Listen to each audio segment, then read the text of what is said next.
The internet is like a giant highway. Billions of cars move every second, carrying your emails, video calls, games, and banking safely across. But not all cars are safe. Some hide hackers, viruses, and scams, sneaking into the highway, blending in with normal traffic. Old security tools are like tired guards. They follow rigid rules and miss the new, smarter tricks that hackers use to slip by.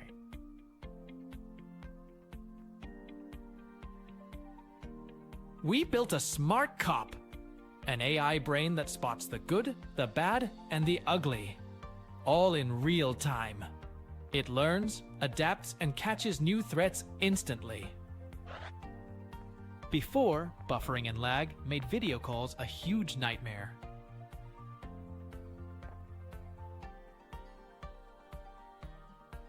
But now, with our smart AI security, everything is smooth, fast, and safe, so Grandma and Grandpa can finally enjoy family time without interruptions.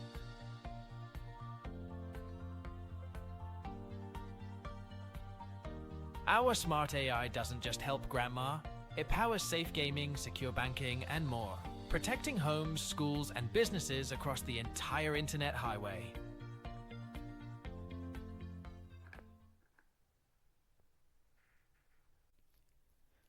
So just like we mentioned, the internet is like a massive highway with cars zooming around everywhere. Some are delivering groceries, some are ambulances, and some are just criminals. Right now, a lot of the systems just check license plates. But what if we had a really smart traffic cop who could spot threats instantaneously, let the important stuff through, and read out the rest? That is what we are building. Most internet security tools today work like bouncers with a list of names. If you're not on the list of bad people, you get in. And that worked until the bad guys figured out how to change names. Our system is more like facial recognition. It learns patterns and behaviors. So even if someone wears a disguise, we can catch them. We are building a tiny brain that lives inside the network processor. It doesn't wait until something goes wrong, it watches everything in real time and makes smart decisions, like which data is important, which is dangerous, and what can wait. Just like your brain decides what to pay attention to when crossing a street, this project does it for your internet traffic. And that helps everyone. Grandma using Zoom, kids playing Fortnite, or a company avoiding the next big data breach. If you have ever had your internet slow down during a call or worried about getting hacked, this project helps fix that. And it does it faster, smarter, and more affordably than most older methods, which use software, and they can be pretty slow. So now let's talk about the market. Is this actually worth getting into? Well, this graph shows the market size of network traffic analysis in the billions of dollars. In fact, the market is so explosive that within the span of less than a decade, the market size is expected to double from 3.16 billion in 2023 to 7.33 billion in 2030. And much of the driving factors of this expansion include the increasing complexity of network infrastructures, as well as the growing concerns of network security, and not to mention the rise of cloud and IoT services, necessitating more effective network traffic management. And now that we see that there is a market, let's talk about who is in the market. We'll start off with the smaller players. First, we have Vectra, who listed their revenue for 2023 at $200 million. Next up, we have Darktrace, who listed their revenue at $550 million in 2023. And now we have Cisco, who listed their revenue for their security and network division at $4 billion. And lastly, we have Palo Alto Networks, who made $7 billion in revenue from just their security and network division in 2023. And now all this is great as these companies have had substantial revenue, but there are drawbacks. Because these companies provide software solutions to network classification, they are more expensive. The high operational costs of software-based solutions consume excessive CPU and memory resources, hence driving up infrastructure costs. Additionally, they are slow. The existing software solution methods introduce long latency, hence delaying critical security and performance decisions. And last but not least, they are power hungry.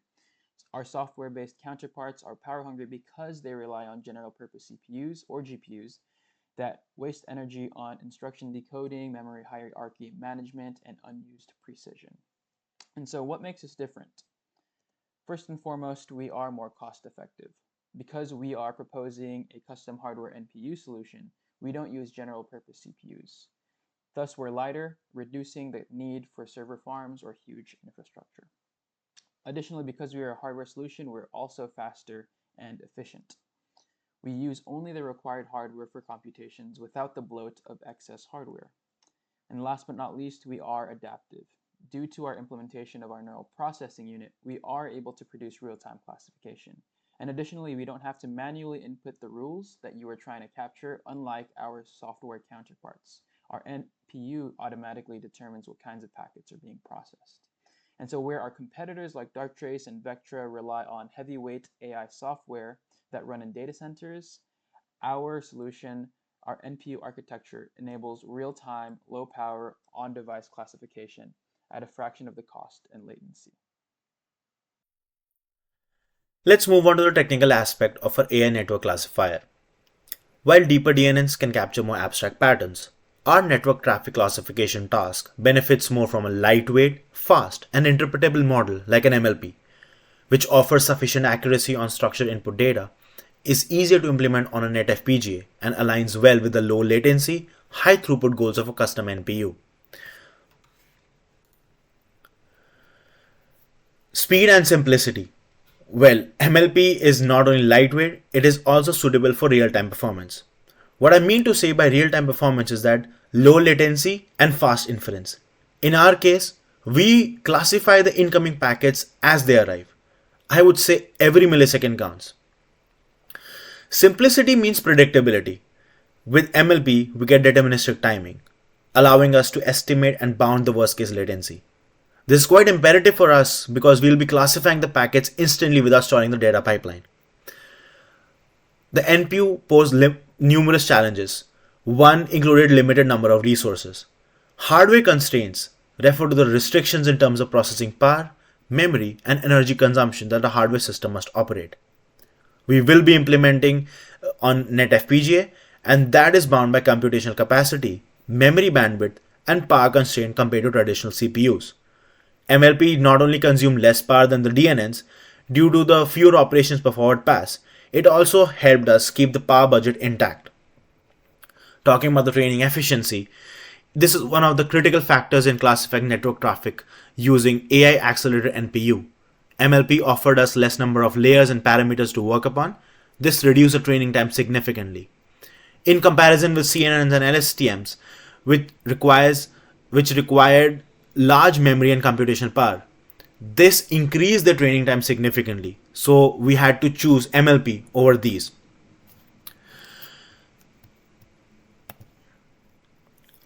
So in the early stages of our project, we started with the idea of using a DNN or a deep neural network for network traffic classification.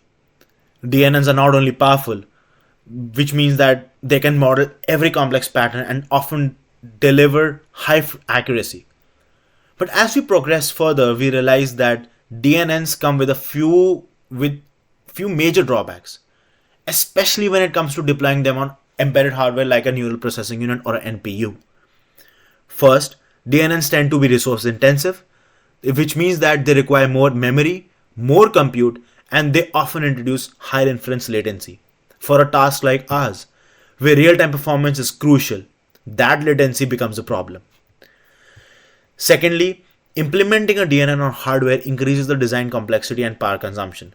Given that our goal is to build something that's fast, scalable, and efficient, we needed a lighter alternative. That's when we shifted to MLP, a multi-layer perceptron machine learning model. MLPs are simpler feed-forward networks that still offer solid classification performance, but with significantly less computational overhead. By using an MLP, we were able to maintain accuracy while achieving lower latency and better compatibility with a network processor unit architecture. This shift made our solution more hardware friendly, easier to integrate, and more suited to real-time packet classification. Before we go into the actual demo, this picture is going to explain how our proposed work works. The network incoming packets will be sent from the ARM-based CPU down into our neural processing unit. This NPU is going to help classify what kind of packet the incoming data is, whether it's a high priority packet, suspicious packet, low priority packet, or intrusive packet. Based on the inference, it will then get sent to the ARM-based CPU, which will then send the packet out for processing, either by the net FPGA or by other units. Finally, if there are multiple incoming packets and multiple incoming packets going to the shared memory together, our CPU will decide what kind of packet to send ahead, and that is dependent on the priority of the packet. High priority packets get sent first, low priority packets get sent second. This small animation will explain how this works. As we see, the packet goes from the ARM CPU to the high priority range and then back for processing. Intrusive packets are dropped, and if there are multiple packets, one low priority, one high priority, the high priority goes first, followed by the low priority. This is exactly how our demo will work, and we will show it to you in a matter of moments. So now here's a demonstration of our NPU working. So first we'll create a server, and then we'll establish server client connection, and this client will be sending packets to the server. And now once that data transfer is complete, we can read our data memory, and from our data memory of the NPU, it sends it to the data memory of the ARM processor. And once the data goes to the ARM processor, then the ARM processor will perform a sort. And so most of the packets that are sent should be high priority and non-intrusive, and we can classify those, and once we get to the end of the data memory, we'll see some benign / low priority packets.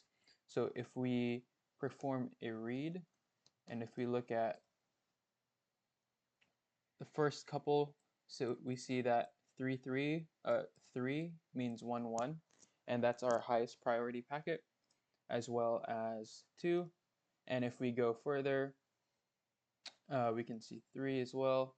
And if we go even further, let's say to 245, we'll see that we get another packet, and we can see that this packet is different, 246, and so on, 247. And we still see that all of these inferences are 3.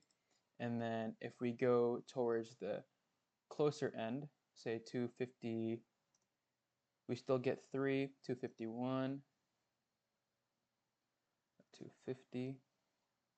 Now we get lower priority packet here, and then if we go to 251, another 252, and then here we get a suspicious packet indicated by the 1. If we go to 253, another suspicious packet, and if we go to 254, we read that, we see that the inference is a 0, indicating that this is a benign packet. And if we go to our final entry, 255, we see that it's a 0. And so here we can see the sorting is properly working, and the ARM CPU is properly able to sort with highest priority going first.